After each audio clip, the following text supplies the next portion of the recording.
ఇంకో పక్క కుటుంబ బంధాలపై గొడ్డలి వేటు.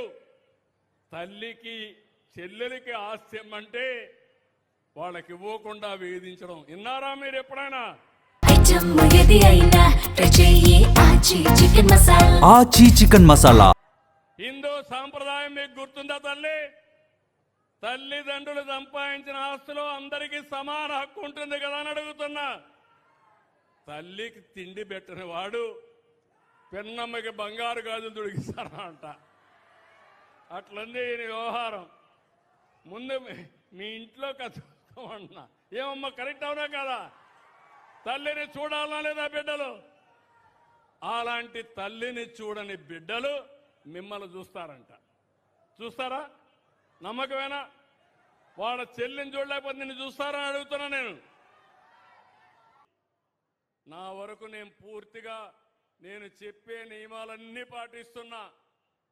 ఆహారంలో మితంగా తింటా, అవసరం కొద్దే తింటా, పౌష్టికాహారమే తింటా, ఇంకొక క్రమశిక్షణతో ఉంటా. అందుకే ఈరోజు ఈ పిల్లల కంటే కూడా హుషారుగా నేను ఆలోచిస్తానే ఉంటాను. రాబోయే 50 సంవత్సరాలకు ఏం కావాలనో ఇప్పుడనే ఆలోచించి వీళ్ళ భవిష్యత్తు కోసం నిర్ణయాలు చేసి ఆలోచనలకు నేను ఎప్పుడూ శ్రీకారం చుడతాను. ప్రజల భవిష్యత్తు తప్ప నాకు వేరే ఆలోచన లేదు.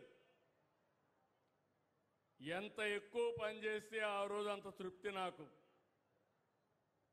ఈ జిల్లాలో పుట్టాను, మీ కళ్ళ ముందర పెరిగాను, అనునిత్యం నేర్చుకున్నాను, ఇప్పుడు కూడా నేర్చుకుంటూనే ఉన్నా. నిరంతరం నేర్చుకుని మీ జీవితాలు బాగు చేయాలనే ఏకైక లక్ష్యం తప్ప ఇంకోటి లేదు.